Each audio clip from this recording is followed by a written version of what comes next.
Ay, magandang hapon no mga friend. Medyo maaga tayo ngayon. Butya, meron ng mga survey na naman na lumalabas. Ang pating na survey ito. Oh. Paano kaya mag-ano nito survey na to, no? Sabi nga, babayaran naman to. Pero pakinggan natin ha. Oh, si Bongbong, negative 3%. Sa survey ha. Si Sara naman, 31%. Puto. Pakinggan natin. Oo. Alam mo to ha mga friend. 11 hours ago. At mayroong 31,252 views. Oo. Pakinggan natin to. Ha? Net trust rating ha. Oh. Marcos's net trust rating slid to negative 3%, which is 7% lower compared to his rating in September.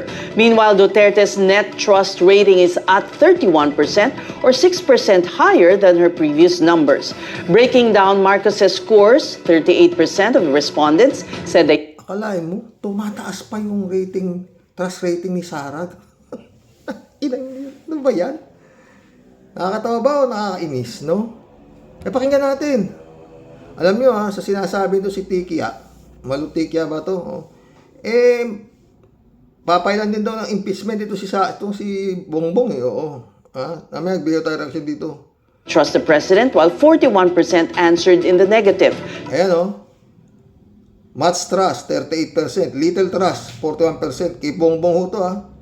Undecided, 20%. Net, negative 3%. Oh, talaga. 20% were undecided. With the vice president, more than half of 50. Okay, Sara naman, much trust, 56%. Puta.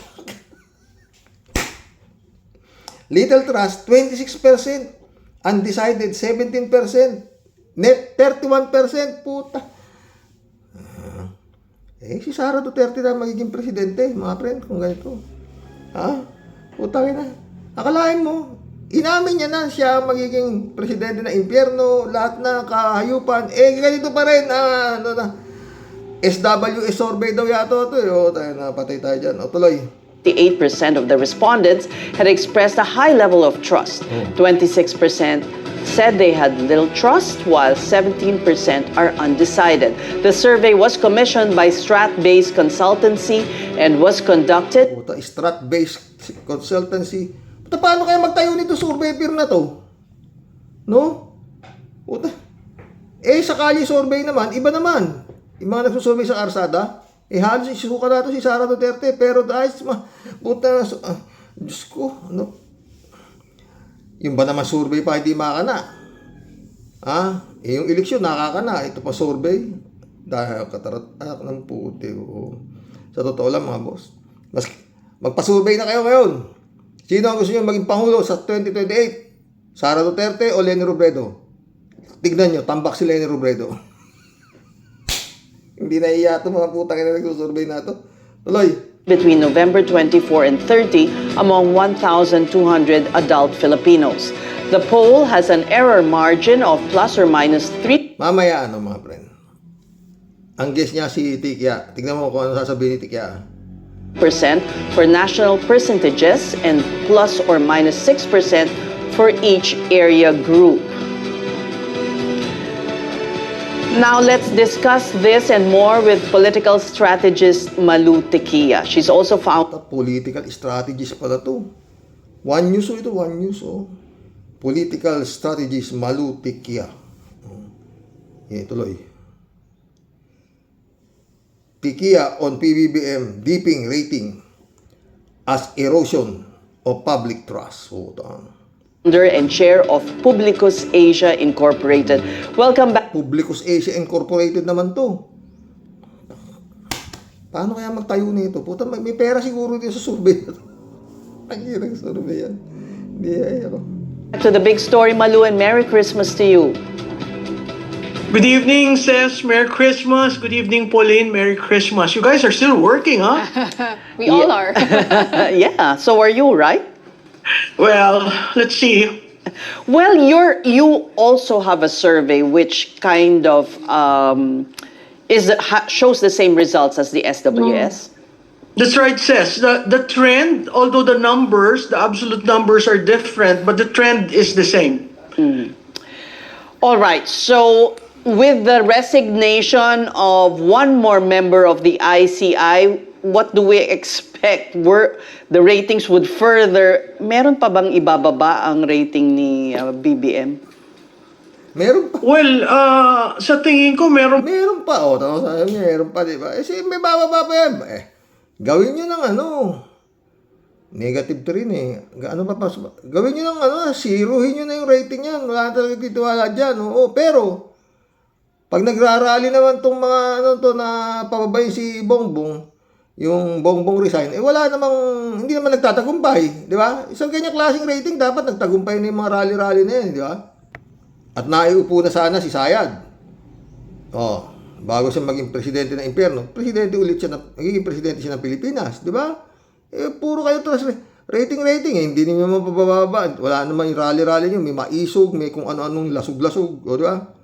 Tuloy. pang ibababa kasi yung sinabi niyang merong big fish na makukulong, naghihintay ang tao doon, lumampas Yan ang problema kay PBBM eh. Pag may narinig ka doon sa nagbubulong sa'yo na may pakukulong, lalabas siya ngayon, may makukulong. Yung mga advisor niya eh. Doon nagkakaleche-leche eh. Ito yung nasasabi ng Tikya. Kasi nga salita ikaw, BBBM ka eh. Tuloy. ang Pasko, wala tayong nakikita. Ang ICI, nakakalungkot, ICI now is, it's actually in ICU. No, it's hanging by its thread. Fajardo's resignation is really, the timing, although effective December 31, puts a damper on what the ICI is supposed to do. But under EO 94, the president can always dissolve it. I mean, he's now in a catch-22 situation, whether he dissolves it or he allows it, or, as your guest earlier was saying, the Congress will act now on the proposal for a full-time body. But this spate of resignations, should the blame be laid on Malacanang? It did not give it support, di ba? Nagdadala pa ng printer si Babe Singson, That's right. And says, for the very important job to fight corruption, it was the flag of this administration to show seriousness in accountability. It wasn't organized. Itong kaya sabing fight corruption na to, nung panahon naman ni Digong, wala namang ganitong kagulong fight corruption eh. Although napaka-corrupt nung panahon ni Digong. Ang takay mo, 51 billion sa isang distrito, sa Davao. Tapos yung mga tinayong build, putay na, puro mga nakatiwangwang, mga nangangalaglag yung mga tulay. Wala namang pogo, naglaganap. Wala namang di ba? Di ba? Patayan dito, patayan doon. Wala namang itong klaseng kagulo-gulo, di ba? Ano ba, His Excellency? Kaya pag-isipan mo ng martial law, matapos na. Anyway, sa'yo pa naman ng usapin mo na yung mga armed forces of the Philippines. Masyado na magulo ka mo. Total si Digong kaya niya i-declare yung martial law, di ba? Dineclare niya sa Marawi. Declare mo na, tapos pag sara mo na yung Kongreso na yun, sa Senado, mukhang di masaya yan. Tuloy. As well, under EO 94, there was supposed to be a secretariat, there was supposed to be budget, but it seems that, of late, we are hearing that these things were not extended to them. Right. But what accounts for the... Kaya si Marcos Sr. nung walang Kongreso, Senado, pinagpapadlak niya yung putang niya. Marcelo, tapos, 20 taon naman, di ba? Tsaka lang nagkagulo nung napatay nga to si Ninoy, at tsaka yun nga nung nagkaroon ng sobrang garapal na pandaraya, nung nagkaroon ng patawag siya ng snap election di ba? At landslide siya. Oo, talo si Cory Aquino, di ba? O ganun. Doon mismo sa probinsya ni Cory Aquino yata, 0 pa siya. Saan daw ikaw napunta yung boto ng mga Aquino? Kaya Masyadong nagka-leche yan nun eh. Nagara pa lang ang pagkakaluto, masyadong nasunog. O, tuloy. Relatively high ratings of VP Sara. Yan.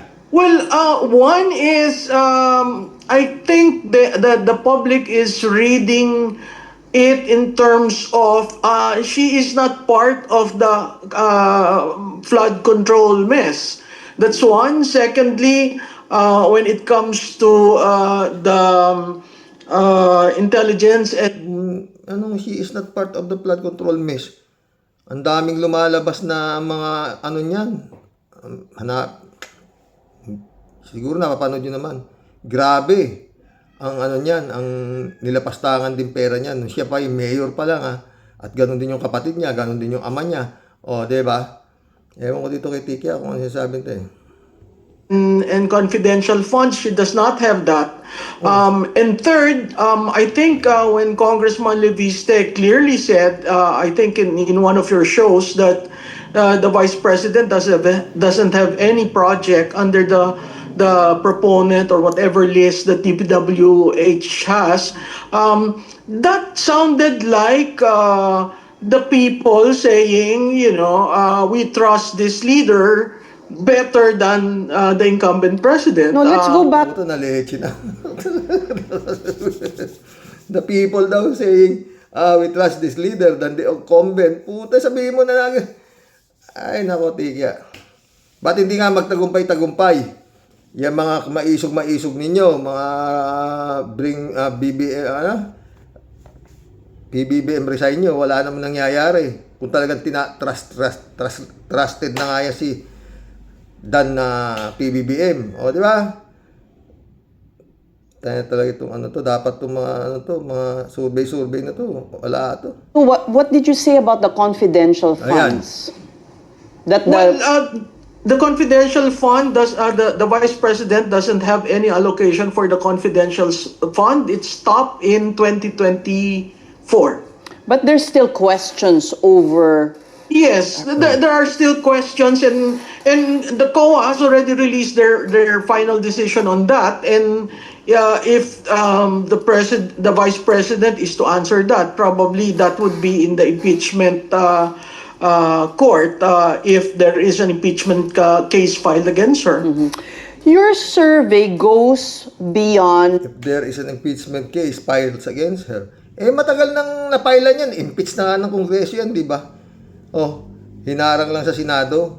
Tapos dineklara nung Supreme Court na unconstitutional yung late may na technical yung Kongreso. Di ba? Ngayon papailan na naman siya. Tuloy, Tikia. The president, the vice president, there are other leaders whom you surveyed, right? Yes, And- the top 5 leaders were surveyed as we do quarterly. So that means the Senate President and the Speaker both performed miserably. The Speaker, owing to the fact that very few people know him, and Senator Soto, I guess, with the way he was able to get back into the saddle and the way things are moving in the Senate, he didn't register well. But you also mentioned 3 other in the opposition. That's the favorability rating. Okay. A lot of people misinterpret favorability as being approval and trust. What's the favorability is the way you perform your work given that particular time. So sa favorability, ang lumabas was Bam Aquino, Kiko, Risa, and then Marcoleta and Go. Malu, just wanted, going back to the numbers of President Bongbong Marcos, in your latest survey, it shows that his numbers have been declining since 2023. How do we explain this loss of confidence of the public? Can we now say this is not just short-term dissatisfaction, but somewhat a sustained erosion, na deeply entrenched na itong loss of confidence ng public sa presidente? Pauline, you're correct. I would characterize it as a historic crisis of public trust because it started. Puta, historic public of crisis in public trust. Eh di sana na napatanggal na yan. Sana nag-withdraw na yung ano diyan, Armed Forces of the Philippines diyan, yung kung ganyan kawala ng kwentang pangulo yan, wala na. Nakaupo na sana si Sayad, di ba mga friend? Kung ganyan kagrabe. Anyway, kung sa talaga sa grabe, grabe naman talaga. Pero yun nga, etong si PBBM, merong naihahabla. Merong galaw sa korupsyon, maski pa paano. Pero yun nga, yung pinangako sa kanya, nung kanyang mga Wibulong Brigade na may makukulong, bago magpasko, sinabi naman niya na meron nga kukulong, wala nga nakulong, pahamak na naman siya doon sa mga Wibulong Brigade. Tuloy. Really 2023, and all of us were thinking that he would be able to bounce back from the 2025 elections, but it did not. And then from then people were saying he is really risking his administration with this flood control attempt when he said mahiya naman kayo, but it would. If I may interrupt, nag-uptick yung kanyang numbers nung shortly after that, diba? Yes. Weakest outlook since 2022. There was a brief recovery in quarter 2 2025, and then the optimism collapsed again in quarter 3 2025, and today quarter 4 it's down in what we call as new lows for him. So it's really, as Pauline was saying, it's really an erosion, and principally it's an erosion of trust. Okay, were you about to add something? Go ahead. I wanted to point that out because I wanted to ask you if you thought that was it a desperate, yung mahiya kayo speech, was that a move to, bring up his numbers or be popular, and then only to boomerang in a big way? They're calling it as like inoculation. Yes. Inoculation is a political management term that is often used when you want to prevent the leader from being dragged down. It says what you said is true. It would appear that he came up with mahiya naman kayo, but not really coming up with exit plans. Where will it go? Who will it hit? How will it be played in media? So when he came up with the top 12, that doesn't necessarily mean Diskaya is number 1. If you're going to look at all the documents that are coming out, you have contractors being placed, both husband and wife are in custodial premises of the DOJ, but members of Congress are not being touched. Members of the Senate are not, Oo, tama naman si Malutikya. Kaya dapat His Excellency, unahin mo na yung mga Duterte. Sila magulo Sila naman talaga maraming ninakaw. Yung 51 billion ang padiinan mo, nasan na? Yung mga ano na yun, dun. Wala malayo. Hindi, parang ewan ko kung ano mangyayari dito. Oo, mga pre. Oo. Tsaka yan, paano yung ano niyan, si Sara Duterte, ang dami ring mga reklamo dyan, mga kaso dyan, wala ang paano, sus, tuloy tikya. These things, the Diskaya will not be able to roll out and implement anything if there are no proponents and if there are no allocations being made.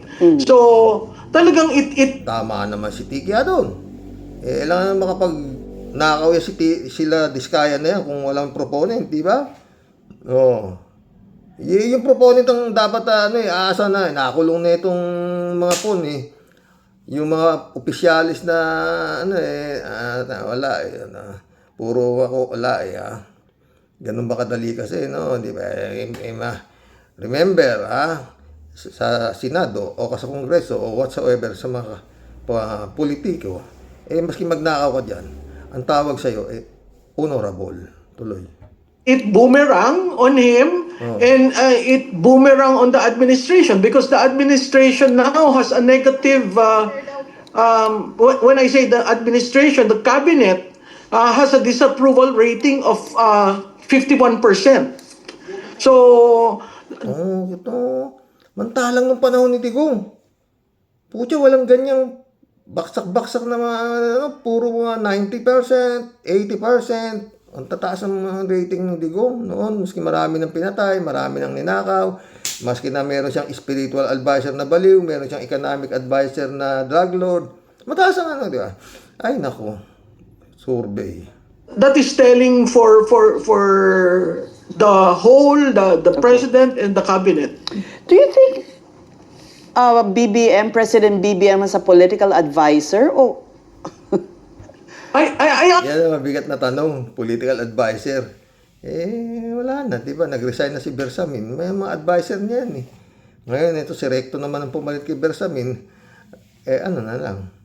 At hindi kaya kunin mo His Excellency si Justice Carpio. Maraming matatalino ba? Ano ba nakukuha mo kasi? Understand he has political consultants, foreign political consultants. So I really do not know who is the chief political advisor because he didn't fill up the position for the presidential advisor for political affairs. yes. On the same vein, I'd like to ask you, Malu, point blank, are you advising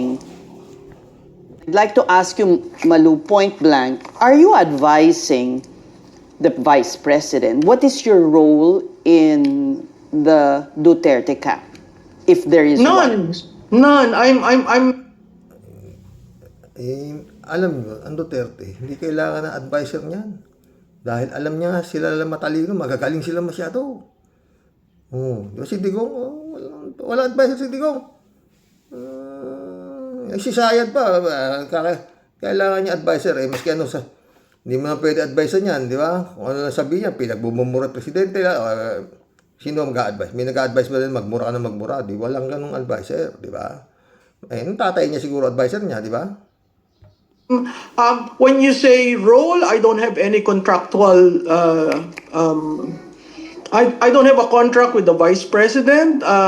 When I'm being asked, I give my 2 cents advice, same as with other politicians whom I do not have contracts with. Those that I have contracts with, I usually would be seen and heard, and I would be frank about it.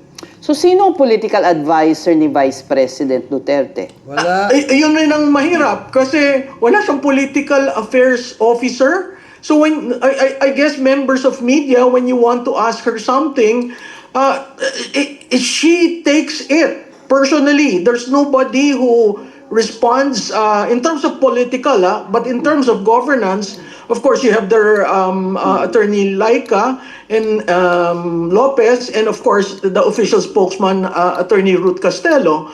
But if you look at the organization itself, there are no political people in the office of the vice president. It's the vice president who acts that role. Oh, anyway, to follow up still the flood control mess, sabi naman ni Secretary Dave Gomez, meron daw by New Year, in-extend yung yung date. I mean, I laugh, but it's not a laughable matter, you know. Yeah. Ses, alam mo, mahirap yung extend ka ng extend. Kasi alam na ng taong bayan kung sino yung mastermind, di ba? Naghihintay na lang tayo based on the aggregates that are coming out. Sino ang pinakamalaki na nagkaroon? Sino ang magtataka ka, congressional district ka lang, pero ang lawak-lawak ng sinasakop mo. Parang si Pulong, di ba? Oo. Isang distrito ka lang, naka 51 billion ka, di ba? Sabihin mo naman yung tikya. Medyo nakakaduda yung may private individuals that are getting projects from government. So I do hope that the What do list you mean? of What do you mean? Sorry, who are these? Who are you alluding to? Congressman Leviste made reference to them that it is composed of legislators, executive cabinet members, as well as private individuals. I don't understand how private individuals are able to be proponents and can identify projects. But it's getting really muddled. I mean, True. you have Levista saying he got this list, and then now Vince Dixon is saying by force, at least in one network. So there's so many tentacles. I mean, it's hard to make sense of what's going on. I agree, and I think that is by design. Because Yusek Cabral is no longer with us. So who is going to authenticate Yeah. and make admissible these things? I hope one of her staff were able to work with her and Or be the able to DPWH identify. secretary. I wonder why he's taking so long in making sense of all of this. Agree. Di ba? Dapat nga, I've been interviewed in your show. I keep saying the paper trail is there, the money trail is there. I don't understand why we're still stuck at this I know. documentary evidence. Oo nga. Well, Malu, before we let you go, maybe we can just ask for your outlook for 2026. I mean, 2025 has been such a and based on everything that has happened this year, I mean, what do they indicate for the coming year, 2026? I think 2026 we're in for a rough ride. Early on February, you will see impeachment cases being filed both sides. Both sides. Yeah. Yun ang mabigat. Magaling to si Tikya eh. Pwede mangyari yung mga friend, di ba? Both sides. Magpapile ng impeachment para kay Sayad, magpapile din ng impeachment para dito kay BBM. May magpapile din yan. Kasi, kayo lang ba pwede magpile sa Kongreso? Kaalyado naman ni Sayad. Papailan din ng impeachment si Bongbong. Bakit? Sabi, siya promotor dyan sa ano na yan eh. Sa ano na yan, siya pumirma, ganun ganito, maraming ano yan. Gagaling na bugago niyan, di ba? Di ba? O ganun yan. O, sige, tuloy natin kay Tikya. So even if we're supposed to be on a break, but people are meeting and putting together whatever can be done to pursue accountability. I think it is very critical because in our survey, people didn't decide on resignation but wanted accountability first. So that is very important. I think the filing would be based on the Supreme Court decision against the Vice President as early as February 6. And then we have February as the month of EDSA. As I've said, EDSA 1 and EDSA 2 cannot be replicated with another EDSA. So February is going to be a hot month for everyone. So we're in early for a very rough ride. So you're saying an impeachment case will be filed against the president? Yes. Oh, yes. Mauuna pa kay VP? I don't know. I guess both camps are, trying to see how things will shape up. And it all depends if the budget is signed or we will have a reenacted budget. All right. Wow. Let's see. Let's If see. your forecast will come true. Thank you for Okay. joining. Oh, yun na mga friend. No? Hindi yung malayo yan mga friend. Ha? Sa dami ng pera ni Sara, bilyon-bilyon. Bilyon-bilyon. Na hindi naman na hindi naman ginalaw yung salin na inirekomenda nila pinail nila magtatay, di ba? Puro sinasabi lang, salita. Paano pagsamahin mo man yung salin ni Sara Duterte sa ni Digong, paano bayaran na abogado na napakamahal ni Kupalman, di ba? Ibig sabihin, hindi ho tama yung salin na pinail nitong mag-ama pero dadapot subalit, wala naman yatang nag-iimbestiga. Dahil yun nga, sino ba naman yung mga saldi ko na yan kung kukumpara mo kay Digong yan? Di ba? Sino ba yung mga Cabral na yan? Kukumpara mo kay Digong yan, di ba?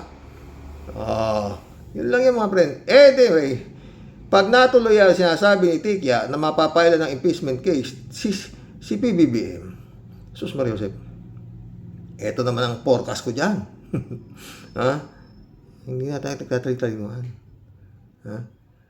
Kung si Sayad ay na-impeach sa Kongreso, ngunit dadapat subalit na portpuet ni Escudero sa Senado at na unconstitutional, sabi naman ng Supreme Court, kaya ngayon pa sila ulit magpapile for another at sa Pebrero na naman, no? At sigurado, ihirapan sila magpile dyan. Dahil kailangan talagang wag na naman silang file ng katakot-takot na kung ano-ano na naman dyan. Remember, isa lang ang kailangang mapatunayan, impeach na yung tao. Pero katakot-takot na naman, papile na naman. Namaya, gulo-gulo naman itong mga ito nagpapile na ito. Ngayon, pag si PBBM napailan ng impeachment nga sa Kongreso, hindi na si Romualdez ang speaker. Baka huwag naman sana. Sa dami ng pera, at saka maraming mga kongresista na sumasabit na dyan sa lintik na anomalya na yan, baka naisin na nila na ma-impeach na si PBBM. Ma-impeach sa Kongreso. Marami yung kongresista ang sasabit, di ba? Kung mabalik si Sayad at si Sayad ang magtatagumpay at hindi man siya nagtagumpay sa maisog o sa BBM resign, BBM bangaga, kung ano-anong kanilang mga ibinabato dito sa administrasyon nito na hindi nagtagumpay, baka magtagumpay sa impeachment. Baka, sana mali. Dahil pag sa Kongreso lumusot yung impeachment nitong si PBBM, tapos ang mother pati daughter. Bakit? Pagdating sa Senado yan, di parang kinain lang yan. Nakita nyo naman kung anong klase Senado natin. Pati yung Bring Duterte Home, hiniring pa sa Senado. At landslide, 15 ang bumoto ng mga senatong na pauwi na dapat pauwiin yung kriminal. Delikado yan. Pag lumusot ang impeachment ni PBBM sa Kongreso, wag naman sana. Tapos na sa Senado. Oo, tapos na sa Senado. Oo, tingnan mo. Samantalang kay Sayad, lumusot man sa Kongreso, yung impeachment na ipapile kay Sayad, pagdating sa Senado, didribble na naman yan. Tignan mo. Sana mali ako Yan mga friend. Kailangan alanganin Itong darating na 2026, maniwala ka. Ito si Sayad PBBM, nananaginip ka raw ng gising. Hindi po sa ating bansa at yung walang investments na pumapasok. Confidence sa ating bansa at yung walang investments na pumapasok sa ating bansa. Sabi ni Presidente, pwede raw makarecover ng government by fourth quarter of the year. Ano possible na? Sabi raw ni Presidente, pwede raw makarecover sa fourth quarter. Ang sagot ni Sayad, naginip ng gising. Naginip daw ng gising. Kung sino man nagsasabi na makaka-recover ang ekonomiya by fourth quarter of this year, nananaginip yan ng gising. Wala yan sa tamang pag-iisip talaga. Loss of confidence sa ating bansa at yung walang investments na pumapasok sa ating bansa. Sabi ni Presidente, pwede raw makarecover ng government by fourth quarter of the year.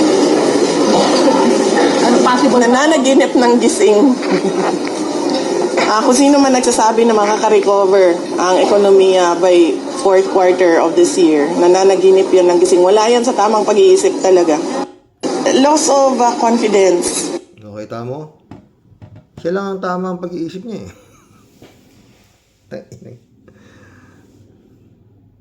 Ay nako. Dapat talaga wala na. Dapat yan, Marcial Lumon yan, bongbong. Basta ako natatawa ako sa mga survey na yan, mga boss. Puta na, sinusurvey nila 1,400 na respondent pagkatapos magbibigay sila ng mga ganyan, mga percent, mga trust rating, kung ano-anong lintik. Anyway, makapagtayo na kaya ng survey firm. Pwede na, ba? May mga kali survey nga, yun ba? Pero yun nga, kung totoo yung mga lintik na survey na yan, at ganyan nakadaos doon sa survey ni Bongbong, dapat nakaupo na si Sayad, di ba? Di ba? Ganun lang yun, kasimple. Kalat ni Baya, shout out. Bale, pag naupo si Sayad, nalakas kami ni Kalat ni. Good evening, Kasani. Walang pa tumpik-tumpik. Labati-bahin mo, mga ngalangala nila, Kasani. God bless your family. God bless Kalat niya. Vincent Ray, shout out. Ang tanong, bakit hanggang ngayon hindi pa rin tinatawag si Madriaga para matanong kung totoo yan? So, opinion ko lang, kung si Sara ang maging presidente, lalong babagsak ang Pilipinas.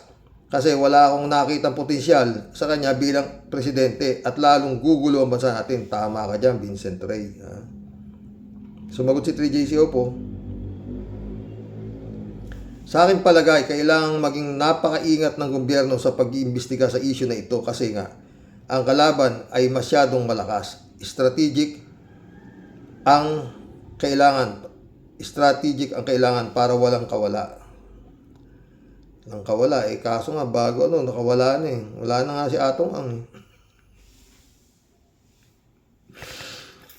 Si Bantag hanggang ngayon nakakawala pa. Si Bato naman, pinagtago na. Kalat ni ulit, maniwala ka sa akin, Kasani. Makakatakbo sa 2028 presidential election si Sweetie. Baka pag napasok ka ng Malacanang, Kalat ni, sama mo ko ha. Sa malamang sa alamang, ay mananalo pa yan. Dati sinabi ko naman sa'yo, di ba? Tumbong lang ni paring Blengblong ang puro latay pag nagkataon. Sinabi ko naman sa'yo, di ba dati, na pag nakatakbo si Sayad, panalo na yan. Oo. Dami, katakot-takot ang kasong dinaanan yan. Putang ina, makakatakbo. May impeachment pa. Kalat ni Pyle, ito namang si paring Antonio ay puro lang file ng kaso. Pero po talaga wala namang nangyayari. Si Trillanes sinasabi ito. Nagsayang lang ng katakot-takot ng coupon ban ang putragis.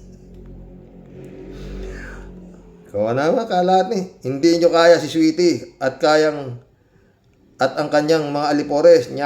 Patay tayo dyan, Kalat ni. Wala nang magandang balita, tol. Kakasawa na. Sabi nung utol ko. Utol ko si Je. Sumagot si 3JCO po.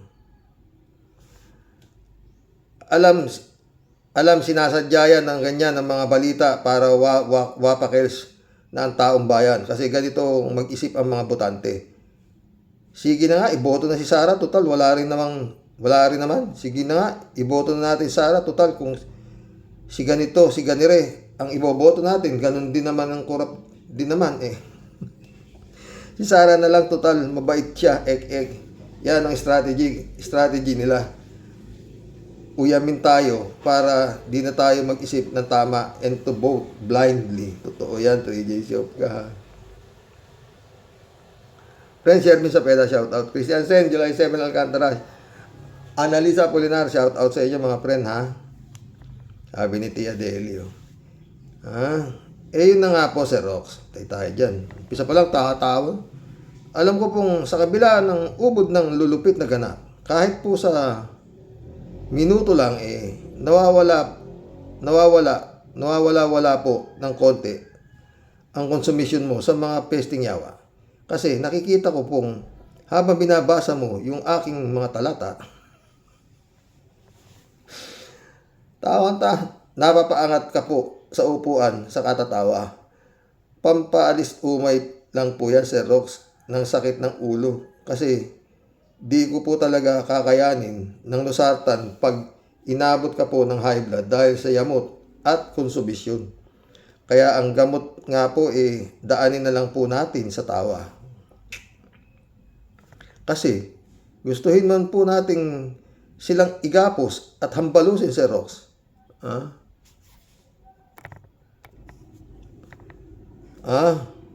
Napaka-imposible naman pong mangyari. Ano po? Kaya di ano pa po ba, Sir Rox?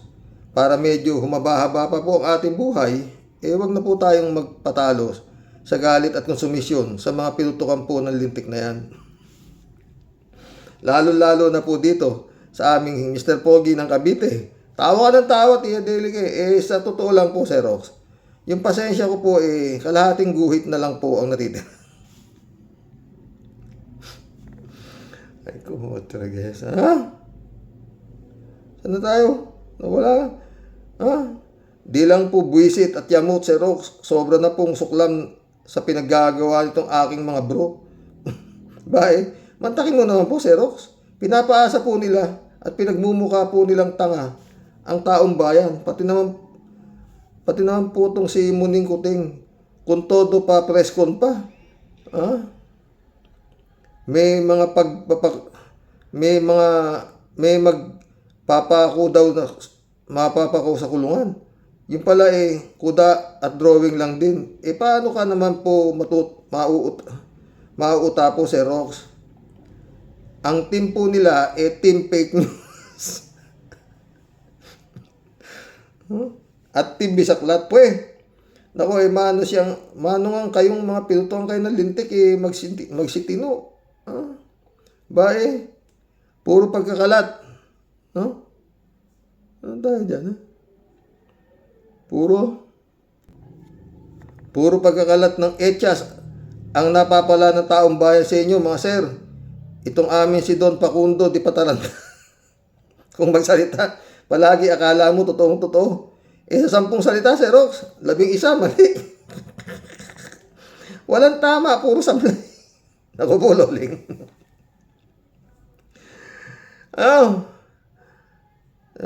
Loling naman po talaga, Sir Rox. Magmula po ng naupo at nanumpa, ni maski isa, wala pa pong napapatunayan, Sir Rox.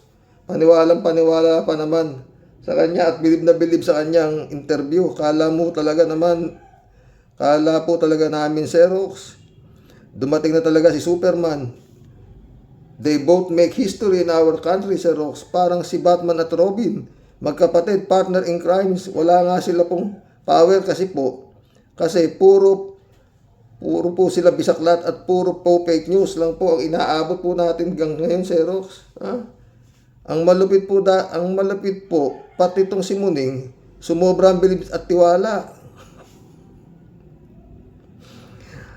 Kaya pati po kasama sa nababatikos. Sabi ko naman sa iyo, Sir Rox, ito pong ating si Muning hindi nagsikap at di po nagbanat ng sariling buto. Talagang kasama po siyang malulunod sa pagtaob ng kanyang bangka, Sir Rox. Yun nga, yung kanya pong binuo na ICI, mukhang tagilid na rin po ang lag. At mukhang pagewang-gewang.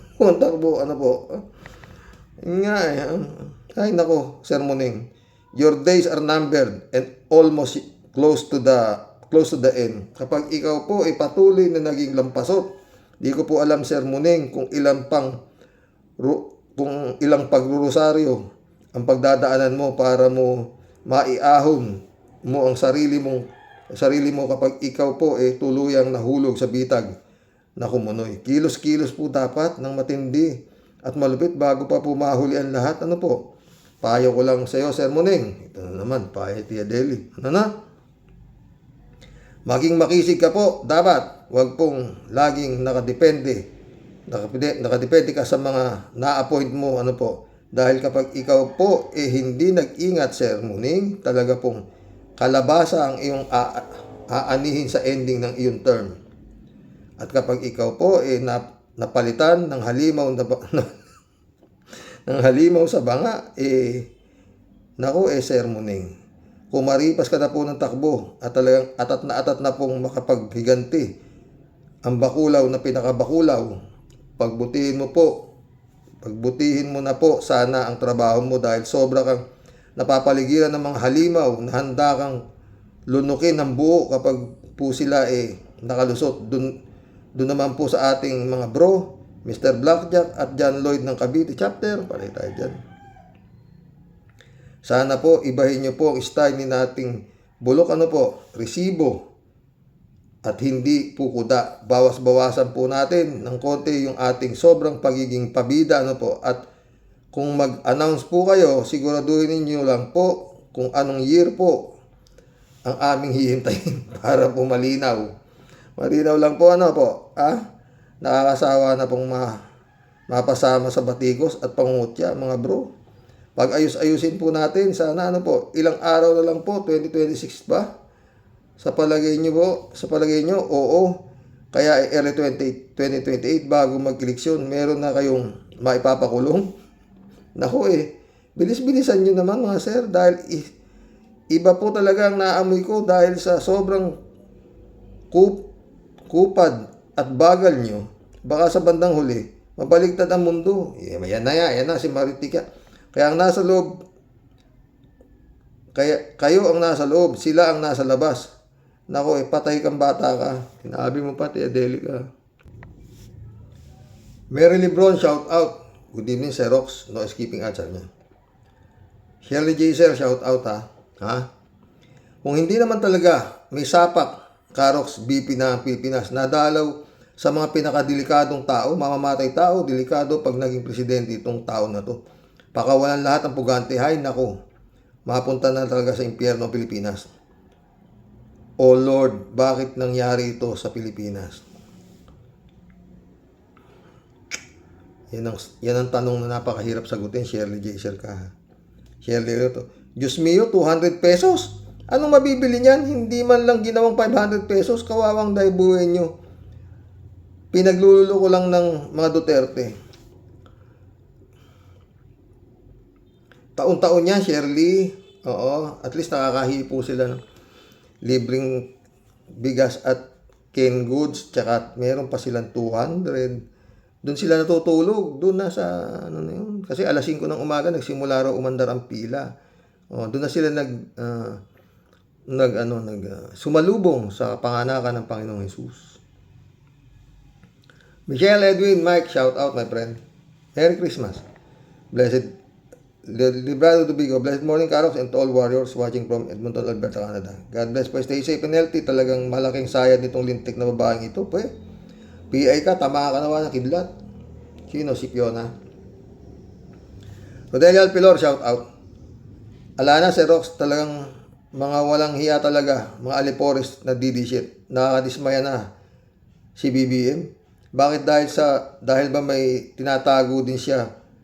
Nagtatanong lang po, Xerox, ang mga kapatid na Boying at John Vic, di rin sila kapanipaniwala. Puro sila dakdak, forma, asa na sinasabi nilang may makukulong.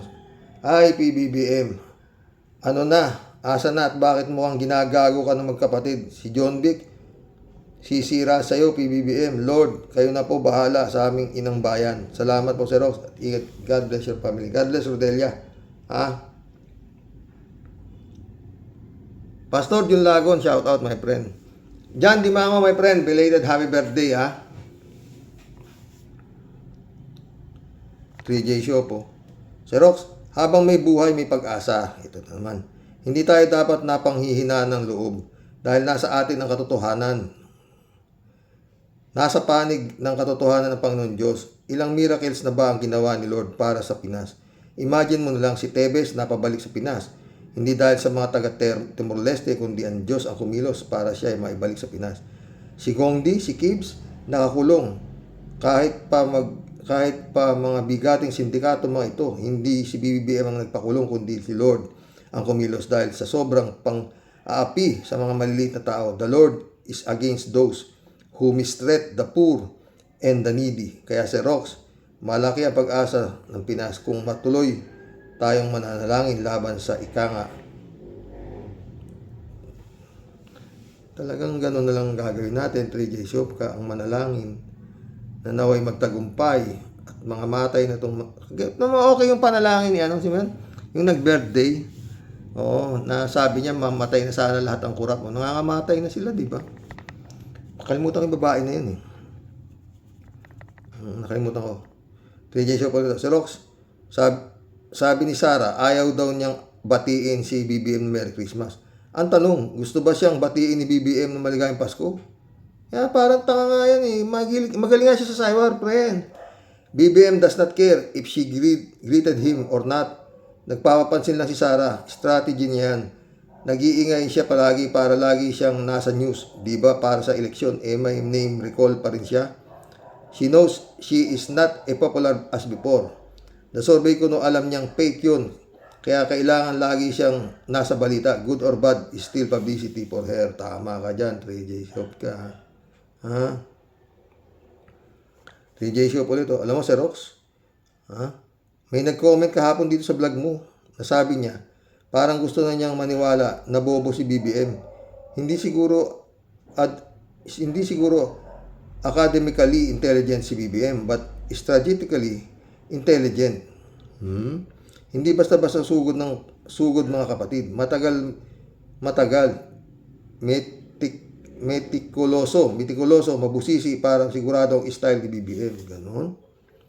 Tingnan mo, ang arrest warrant ni Beato, andyan na pero tinatanggi kasi kailangan ng proper timing. Gusto natin makita kay BBM, ariba agad, ipakulong agad. Si ganito, si ganire, Oo naman, gusto natin yan. Kaso nga, hindi basta-basta itong mga taong ito na gusto nating maikulong, baka mag-backfire sa gobyerno. Kaya strategic, not tactics, ang sa palagay kong pinapairal ni BBM. Alam mo naman, Sir Rox, military din ako. Army po ako kung di nyo alam. BTS Army po ako. BTS yan, di ko alam na. Di nyo gets, no? Yun nga eh. So, natutunan yan sa MLQ, BTS na yan, ha? Chipista Bunao, shout out, ha? Good morning po, kuya, at sa mga ka-warriors. Naku, Sarah, huwag ka nang magbigay ng mensahe sa taong bayan kung ganyan lang din naman ang katwiran mo. Hindi ganyan ang tunay na Christian. Ang Christian ay mapagpatawad at saka wala namang kasalanan sa CPBBM. Kayo nga ang may maraming kasalanan sa mga Marcos. Wag mo nang gamitin ang taong bayan, plastic ka naman. Orokan pa nga, napaka talaga ang sumasamba sa inyo. Napakatanga talaga, totoo. Chupista ulit, Grabe kayong mga taga Davao, ginagawa kayong mga pulubi, di ba kayo naaawa sa mga sarili nyo? Gising naman kayo. Paano magigising? Wala kang makain na dun. Elizabeth Iscario. Good morning, Sir Rox. Ano pa ba ang aasahan sa mga lahing Duterte? Naubod silang perwisyo sa ating bansa. At sa dami ng kademonyohan na pamilyang ito at nangangarap pang maging pangulo sa ating bansa na itong si Sara mas lulubog pa itong ating bansa dahil sa sobrang swapang sa pera ng bayan. Kaya nga, andyan nga mga yan, kapit tuko sa kapangyarihan nila. Ay, kawawang Pinoy. Totoo yan, Elizabeth. Chupista Bunawal ito. Brother Elias Isyo, shout out. Boyong Kong Balong, Emanis Kalananak, shout out. Dolor Garcia, Adorasyon Timaranan. Friend Ami Bingson, shout out, ha. Chupista Bunao. Mr. PBBM, patay tayo dyan. Huwag ka nang masyadong malambot. Tama si Kuya Rox. Pag nakatakbo itong si Sinday Lustay, tapos, mother pati daughter. Pwedeng ipusta yan. Pag nakatakbo yan, ha, puta sa dami ng dinaanan yan, nakamputa yan, ha. Nakapag-file ng kandidacy, ay puta ka na. Tapos, ha, pag nakapag-file sa Comelec yan, tapos na ang eleksyon. Mukhang kinakamada na nga, tangina, tignan mo yung ano niya, rating niya, puta. Ha? Kung gaano kabilis bumagsak. Kawawa talaga at Pilipinas ito. Elizabeth Iscario ito. Ito naman si Cheese. Kitang-kita naman ang mga pagnanakaw nito at sobrang galing ng utak nito para paikutin niya ang sambayanan. Siyempre, alam na nila ang galawan dyan. para malusutan ang mga paratang daw sa kanya. Doon nga lang sa salin nito eh. Diyan pa lang, booking na yan. At talagang may tinatagong yaman ang mga yan, lalo na ang mga pro Duterte, senador at mga congressman. Ay nako, kawawang Pinoy. Totoo yan. Elizabeth ulit oh. Merry Christmas po sa inyong pamilya nyo at sa lahat ng comment dito. God bless po. God bless, Elizabeth. Chupista Buna ulit oh. Naku po, ano bang sisirain sa'yo? Eh matagal ka na sira, yun nga lang may tangahanga ka pa rin. Ewan kung bakit hanggang ngayon may tangahanga ka pa rin. Tangahanga ka pa rin, PBBM.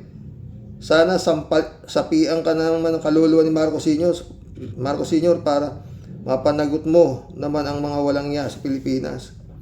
Wala, di niya kaya yun. Malayo siya doon, Diyos ko. Chupista ba na, hay nako, di ko nga ibinote si Vilma Santos mula nung mag-dynastiya itong si Vilma Santos. Nakakasuka na nga, kulang na lang pati manugang niya, patakbuhin na rin bukas. Makalawa, ang apo naman rin niya, tatakbo rin niya. Ayaw na nilang mawala sa gobyerno. Sarap sa gobyerno. Maski nga magnakaw ka, honorable pa rin tawag sa iyo eh. O, di ba? Chupista Buna ulit oh. Nasaan na po si General Torre? Ay, Mr. John Lloyd ng Cavite, pag inatake ng Rayuma si Tia Deli, kasalanan mo. Papogi pa more, pag talagang inatake siya ang Rayuma si Tia Deli, mananagot ka na. Hindi, nagbibiro lang yan. Wala nang Rayuma yan. Chupista ulit oh. Ang survey po pala ay para sa mga nagbabayad ng mga nagsusurvey. Hindi para sa taong bayan. Kung ganun, magtayo na rin po tayo ng survey company. Yun nga gusto ko, Chupista eh. Malay mo po, maging bilyonary na rin po tayo. Yun nga eh, di ba? Sa totoo lang, survey firm. Di ba? O tayo na. Malay mo ha. Lord. Chupista ba na ulit? Sensya na po kuya. Dami kong comment at baka po sa susunod maging madalang na po ang comment ko kasi makaka-sideline po ako. Baka 5 times a week. Sana makayanan ng katawan ko po. Pero lagi po naman akong manood ng topic mo po kuya. At magla-like. Sorry po, like lang po ang kaya kong maibigay kuya. Ikaw naman. Okay lang yun. Sabi ko naman, yung meron, kung may sobra, di ko. Kung wala talagang ganun lang yun. Mamas ko lang, di ba? Eh, meron namang mga mabubuting puso na doble yan, tingnan nyo. Loisel, shout out Talaga, Mr. Sa totoo lang, grabe si Sayad. Ugali nito, kasuklam-suklam, walang iya. Di tinatablan ng budhi. Lagot ang mga kumakalaban sa kanya, lalo na si BBM ngayong pa lang nagbabanta ng kawawang Pinas. Totoo yan, Loisel. Erlinda Aquino, shout out Kuya, ang nagpaalis sa US base militar dito sa Pilipinas is Estrada kasi galit siya kay Gordon. Hindi naman siya eh. Naaprubahan ng Senado eh. Oo. Naggaling-galingan sila eh. Nagbutuhan eh. Oo. Ang ina mga yan. Oo. Ngayon, ba't di kayo magbutuhan? Kung papaalisin niyo yung mga Chekwa dyan na nagtayo na ng sarili nilang mga fortress. O, di ba? Ay, naku. Mag-isang oras tayo mga pre, no? Erlinda Aquino, shout out. Kaya nga kuya, gaya ko, hindi naman ako maka-BBM. Si Lene ang ibinoto ko, pero between Duta and BBM, kay BBM na ako. Mas lesser evil siya. Totoo naman yun, Linda. Maski naman tayo eh. John Dimango, my friend, shout out. Correction. Parehong matindi kung magnakaw yan.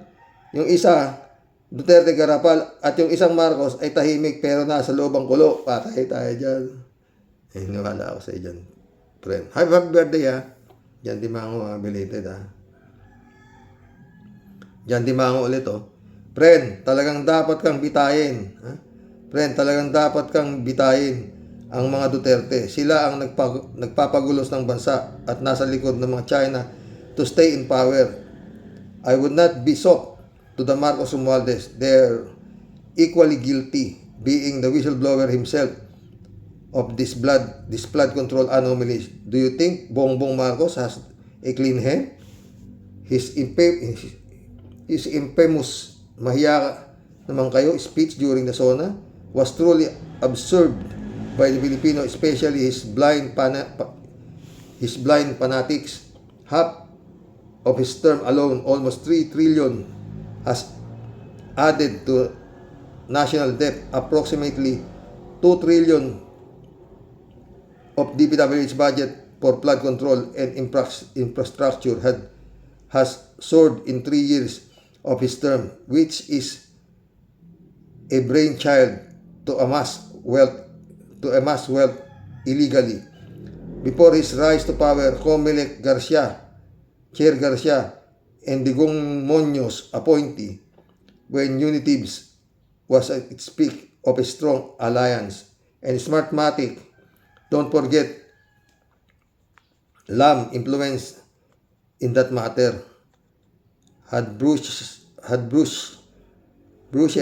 opposition in securing his throne to the palace. His main goal is not to serve the country and the people, but to enrich himself and the power that comes with it, just like his father. Come to think of it, all cabinet officials serving his administration were all second generation of his father's cronies like Rimullas, Ople, Enrile, Florendo, Escudero, Lagdameo, etc. Totoo yan, John Limango. Walang bago, di ba? Why? Are we short of talents? He intentionally picked these officials to protect him. Notably, not able of them all is George Garcia and Boying Rimulya as Comelec Chair and Ombudsman respectively. Can we expect fair and transparency of this involvement in the massive corruption once he stepped down from office? I truly believe he knows everything with the help of his adjutant, his allies in both houses and Congress, his reverse department secretaries and undersecretaries to regain his wanting approval rating. His PR personnel were scrambling to create scene to divert public ear like sugar-coated shows of sympathy to the people, especially those affected by natural catastrophe. Ribbon cutting of projects completed to show the public that his administration has geared for development. We're all pretentious. It's all about credit grabbing like Duterte. His foreign engagement with international leaders is likewise not to be mistaken as intelligent move on his part and to blind fanatics. It's part of his responsibility as head of state. The genuine barometer of good statesman is how to international communities react to your characters as good leader. Strong, decisive, and a man of integrity. Unfortunately, none of them fits Bongbong Marcos. How can you lure foreign businessmen to invest in a country if corruption in a grandest scale is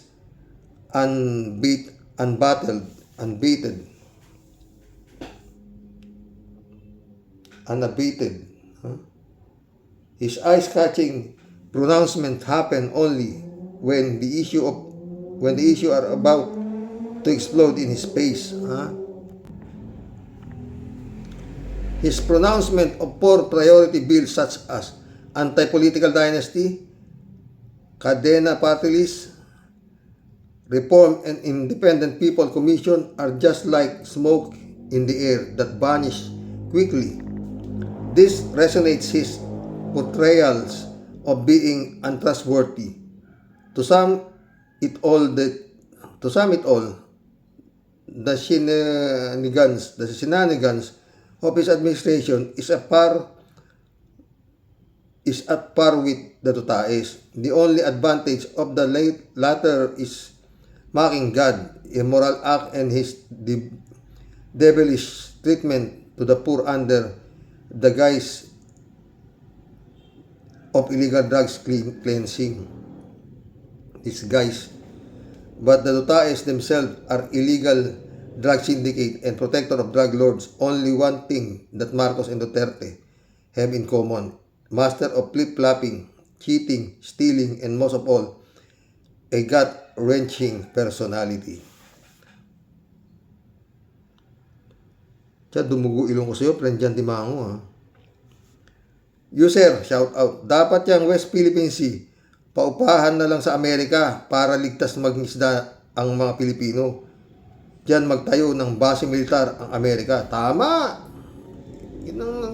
Happy New Year to all. Happy New Year, user. Ha? Marily Pabianak, shout out, ha.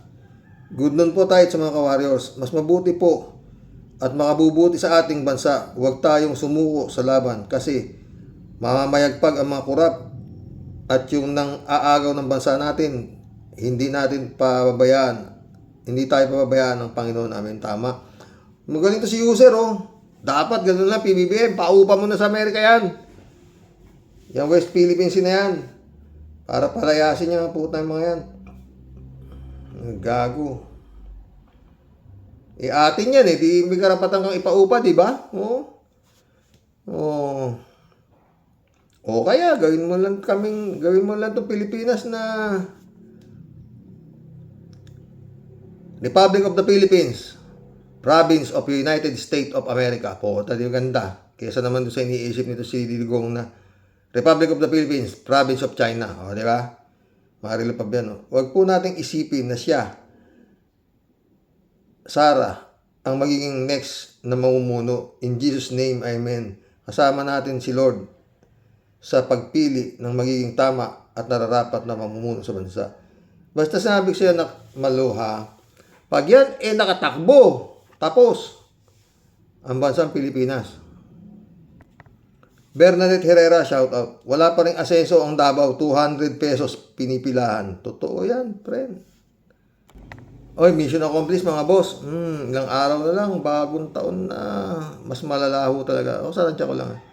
Mas grabe ho itong darating na 2026. Sana mali ako. Pero ayon nga kay Tikya, baka magkaroon ng impeachment pa to si Bongbong Marcos, PBBM, no? Magandang gabi po mga friend. Hanggang ngayon, ang wish ko pa rin ay makawala yung aking hipag sa demonyong lumulukob sa kanyang pagkatao. Good night. God bless.